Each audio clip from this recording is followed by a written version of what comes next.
Alright guys, welcome back. Survival Living here. For those that are new to the channel, we teach outdoor survival and preparedness here on this channel. We try to get people prepared for everything from full-blown SHTF to natural disasters.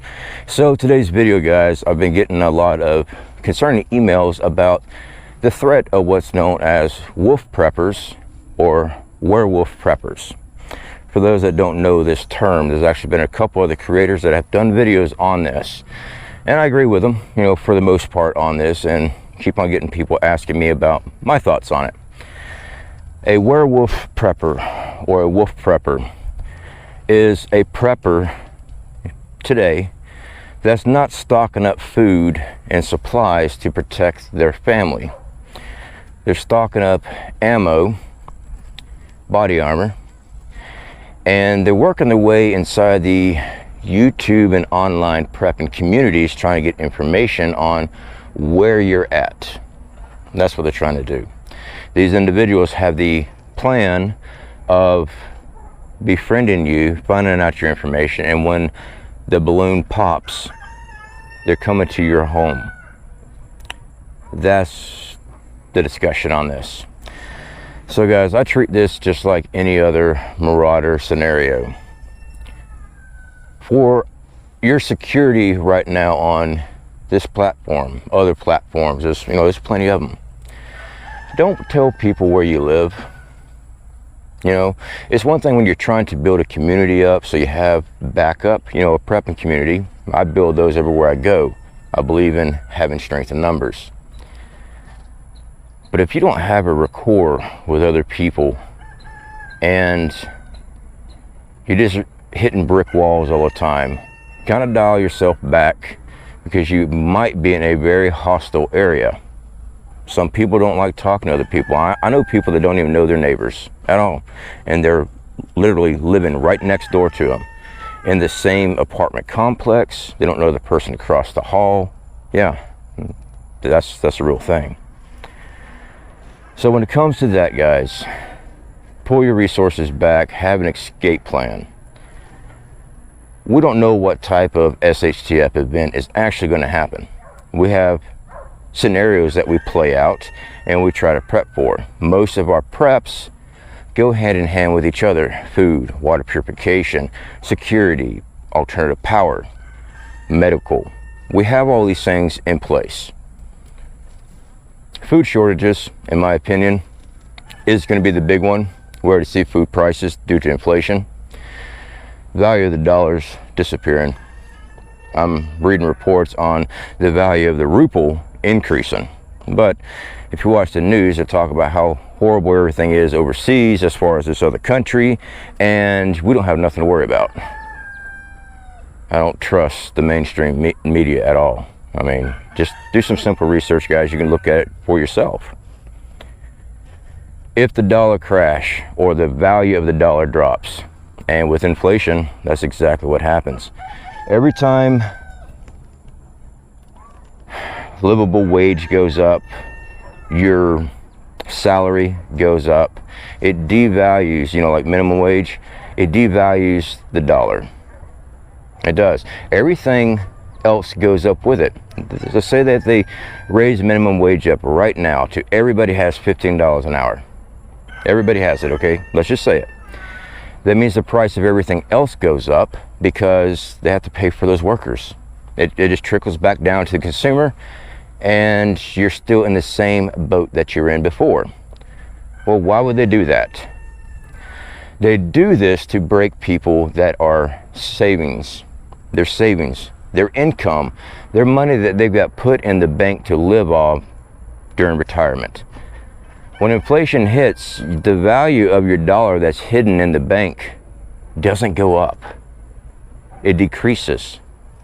That's why they do this. It's stealing money from people that have already worked their lives away. They finally have a little nest egg they can retire on. But wait a second, the price of everything just went through the roof. Sure, they got a cushion, but most of these people are at the age where disabilities step in. They can't do what they used to do. That's just the facts of life. Some people, yeah, I know, some people do amazing things. They're 70 years old and, you know, they run marathons, but the majority of people don't. This is why they do this. They're not there to help anybody. This whole agenda that we see, better wages, all this other stuff. I mean, look at fuel. Well, don't look at fuel right now. All right, back in the day when I first started driving, a gallon of gas was 97 cents, 98 cents a gallon, somewhere around there. My Nova had a 20-gallon tank, and 20 bucks would fill up my car, and I would have a little bit of change left over. I do remember that. Look at it now. Yesterday, I went out, I was doing some things, and I passed one of our local gas stations, and the fuel price dropped 10 cents. Yeah, I talked to people. I was at the gas station. I was all excited about it. I'm looking at it. I'm like, okay, it's $4.69 a gallon now. It dropped 10 cents. I left my home, went past the station, went in town, did some shopping, getting some extra supplies and stuff. By the time I came back, within a 2-hour time limit, the gas station was back up to $4.79. I know people say, well, that's not expensive. You should try it where I'm at. Yeah, it doesn't matter where you're at. Fuel prices are going up. I mean, my fuel price here was under $2, like $1. It was under $2 before all this stuff happened. It's doubled and some, and it's going to continue to. It's not going to get back down to where it was. It never will. It never will. There'll always be a reason for it. Same with heating fuel, propane, all this stuff. All this stuff is an agenda. Everything is to break you. Is there shortages? Yeah, there is. Food processing plants being destroyed. What did I say? It was like 97 that had been burnt down. Of course, someone said there's a couple of them that got hit by a plane. All right. Either way, it was destroyed. I'm not seeing any reports of them rebuilding. I've actually had people here in our community say that they actually live next to these facilities, some of these facilities, and workers were given a severance pay and said, you're going to have to get another job because we're not rebuilding. Makes you wonder. Diesel. We talked about diesel in the past, the shortage of diesel. It's a real thing. When diesel shortages are here, it's not just the trucking industry that's affected. Farmlands, they mostly use diesel on their equipment. And then, let's just say that they were able to grow stuff, keep it tilled up, everything. Now it comes to transportation. Well, if diesel shortage is here, you know those prices are going to go through the roof on that because of the shortage. Where do you think all that trickles down to? You as a consumer that needs to buy a bar of soap or a loaf of bread. They're not going to keep the prices down. It's just basic economics. If it costs them more to manufacture, transport goods, someone has to pay for it. Because if they don't, the companies and the farmers, the people that make it, are not going to continue to do so when they're losing money. Basic economics. All right? So people need to wake up on that. Now to wrap it back up again, guys, on the Werewolf Preppers, the Wolf Preppers. Watch your security, guys. Don't go out. Don't tell people where you live at and stuff like that. See, I'm able to use my channel because I've actually got a lot of people in my local community. All right? I'm trying to get more involved with my local community. The more people I have prepared and ready in my local area makes life so much easier when disaster hits or an SHTF moment rolls in. All right, natural disasters down here in Florida, we get hurricanes, we get tornadoes, we get horrible lightning storms, knockout power, stuff like that. All right, so isolated events, you know, big storms, we can deal with. When it comes to like Hurricane Michael, massive storms like that, there's a lot of help that had to come in here. Having a community built, your neighbors, you know, a strong neighborhood builds a strong community. Strong community builds a strong town. Strong towns, cities, so on and so forth. I believe everybody has the availability to do this. Working with others. But I get it. You have to watch what you say to certain things. It's a catch-22 no matter how you do it. If you are uncomfortable talking to somebody about prepping, then don't. Don't. Worry about you. Worry about your family. Worry about what you can control. What you can control is what's going on in your household. That's what you need to work on. If you are charismatic, you have the availability to, you have the skills to talk to people well, you might have a better option of waking up people to the need to prep. If you don't have these skills and it's just like hitting a brick wall, pull yourself back. Work on your own stuff in your home. Make sure you work on your own security details. You're gonna need to protect your stuff. Now in a full-blown SHTF event, full-blown, all right, no rule of law, just Mad Max style. We can look at it, we can philosophize what you need to do, yada yada, but I've never been in a situation like that.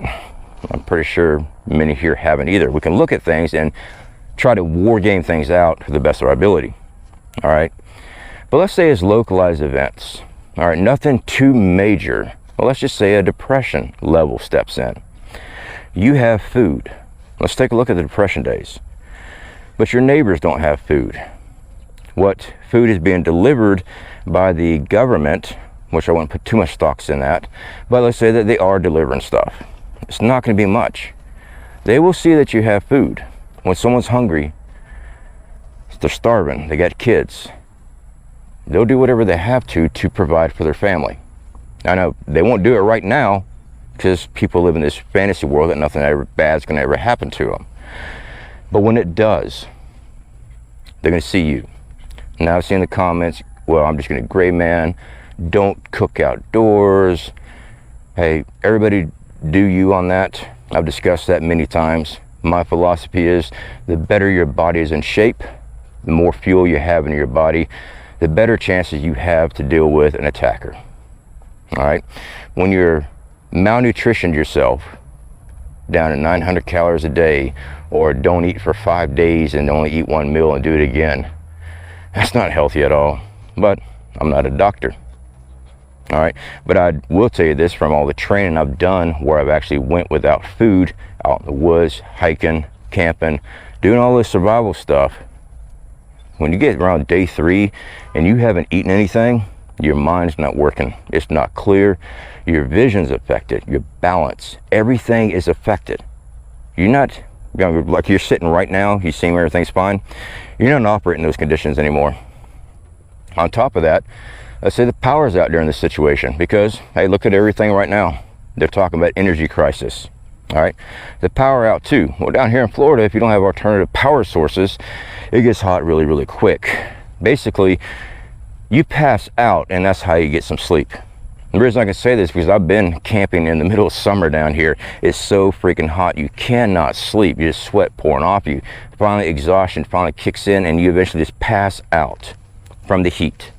Well, now you got some sleep. You feel like crap when you wake up too, trust me. So, there's a lot of things to look at, guys. These things can be prepared for, but you got to be working on it. You got to be training on it. You got to be running these war game scenarios out. I'm not talking about you got to be running around with battle armor, battle rattle on, and all that other good stuff.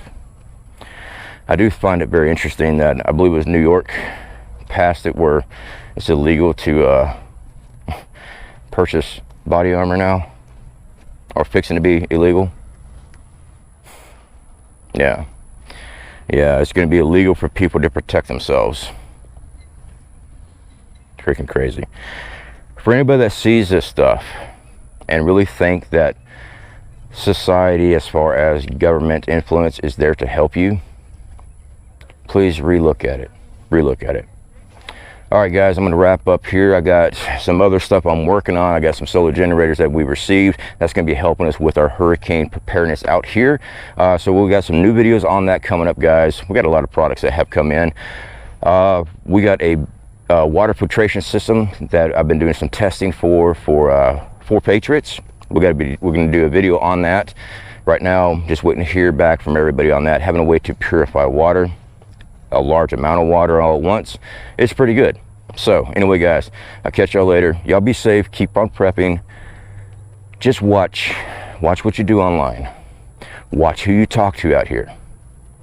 I talked about when you bring supplies in, do it underneath the cover of darkness, or if you got a garage, pull into that garage, shut down that door. All right, people watch when things are getting harder and harder to come by, they're really going to be watching. All right, guys. Speak to y'all later.